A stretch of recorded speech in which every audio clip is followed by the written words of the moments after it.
John, I'm going to give you this to start, okay? And then you don't have to answer it now. You can answer it at the end, or you can text me after we part ways here. Okay. Well, we're going to do a top 4, as we usually do on this program from time to time. And it can be, I give you the category, and then it can be anything sports-related or non-sports-related. Today is top 4 frogs. All right? Just characters or it doesn't matter. Species or what? Completely subjective. It can be players who played for a team whose nickname was Frogs. It can be a character that you remember from a cartoon. I mean, it can be anything you want. Number one's Kermit, and I don't really know how anybody can come up with anybody else. Oh, you'd be surprised. I've got a number one. I got a number one that'll beat Kermit. Really? Yeah. So do I. Really? Oh yeah. And I have it right here. You know how you can tell I have it right here? I'm shaking the paper by the microphone. That's stupid. That is stupid. Okay. All right, but think about it, and maybe so Kermit's number one for you. But anyway, maybe at the end of the segment, or during a break, if you start to think about it, you can text me some, and we'll make it part of our segment at 11:25. All right, what has changed, John? I mean, what has significantly changed? I feel like that the second half of maybe it started at Bedlam, but at the second half of oh gosh, I'm blanking on the game right after that. But anyway, maybe we can just start at Bedlam. Maybe we just start at Bedlam. Something has changed, hasn't it? What has it been? Has there been something, and what has it been?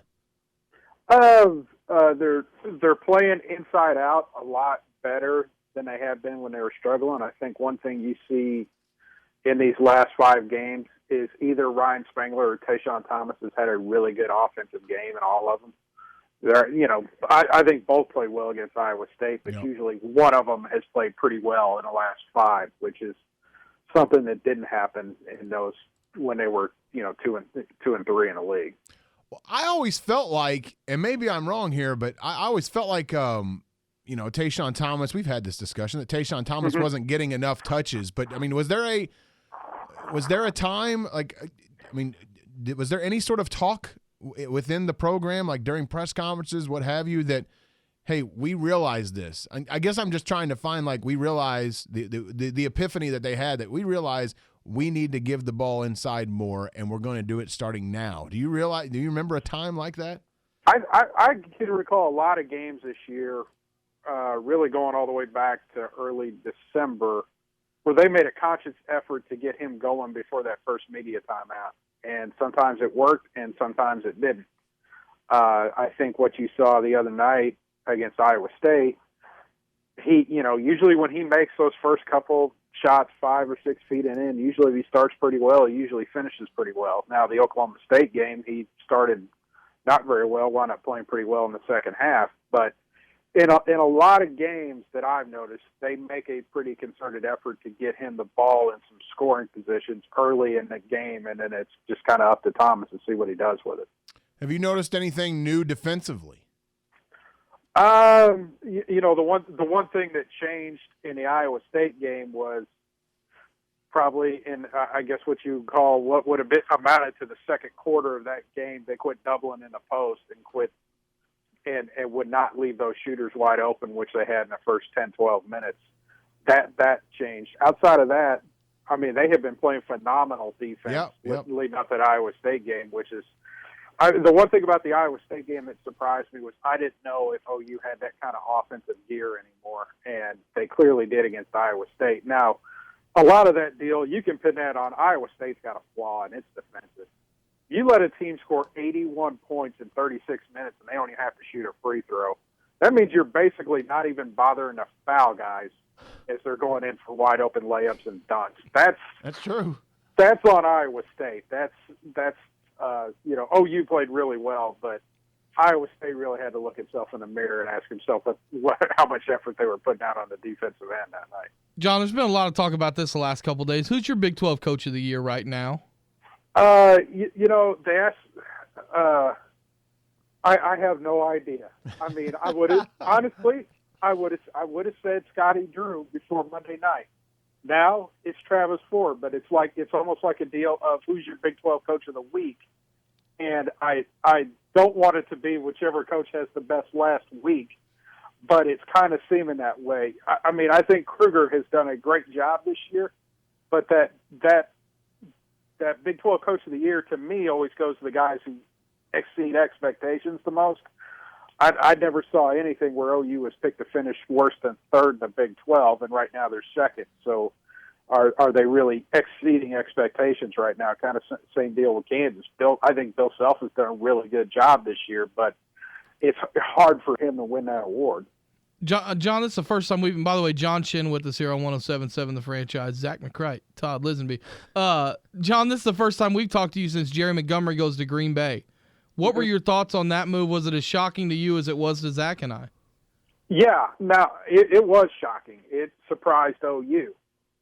If anybody wants to say OU saw that one coming, they, quote, finalized their coaching staff on Monday. On Tuesday, they're announcing Jerry Montgomery's leaving. So, no, OU did not know this thing was coming. It stuns me to no end that a guy would leave to take what amounts to a quality control job. That is, he's going to take a significant pay cut to go to Green Bay. Now, I understand, I could understand if a guy's ultimate goal is to coach in the NFL why you want to do it, but the big deal I've heard is, this recruiting season took a lot out of him. Montgomery, I guess I could FOI him, but I'd be willing to bet the guy put in probably getting well over 60,000 miles in the air this year. Dear Lord. Just in the amount of recruiting he was doing. For a guy in his mid-30s with a wife and a couple kids, that is tough.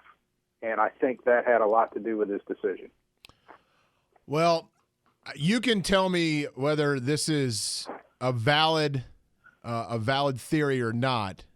Either way, I would argue that it doesn't look, at the very least, it doesn't look good. But you can argue the validity of this theory, which I'm about to tell you.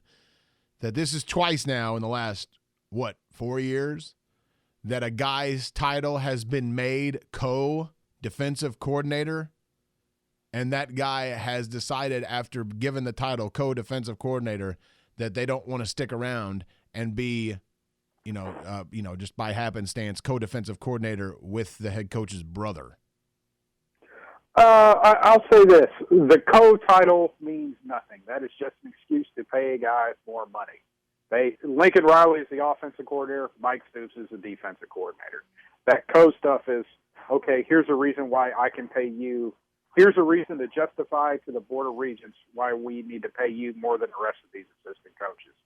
That's all that co-title is. That's all it is anywhere. It's not like, they're voting on what to do or anything like that. There's a clear pecking order in that office, and it goes Bob Stoops, and then defensive, it goes Mike Stoops on down, and offense, it goes Riley. Refresh my memory. Was Venables going to call plays ahead of Stoops? Mike Stoops? That was a theory. I think Brent knew that was going to be hard for him to do. Now, the other deal is, look, I talked to Brent after he took the job, and that was a guy that never lied to me when I covered him.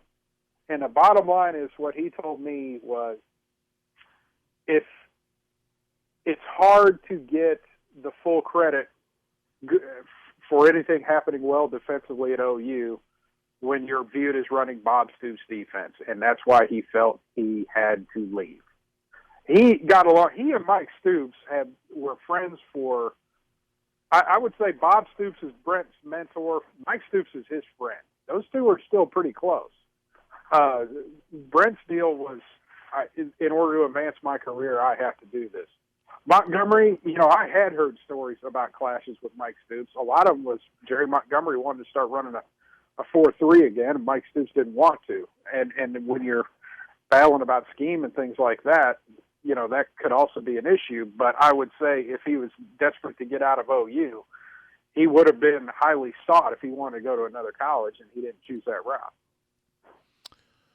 All right, buddy. Any more frogs come to mind? Nah, not really. Okay. I mean, LaDainian Tomlinson. Yes. Okay. All right. We're getting somewhere. But are you really going to put him ahead of Kermit the Frog? No. Okay. I've got somebody else. Well, he had more rushing yards than Kermit the Frog. It doesn't have to be. Doesn't have to be necessarily a person or a character. It can also be a thing. I'll still go with Kermit over any amphibian. All right. If you got anything else, text it to me. We'll talk to you later. All right. All right, man. See you.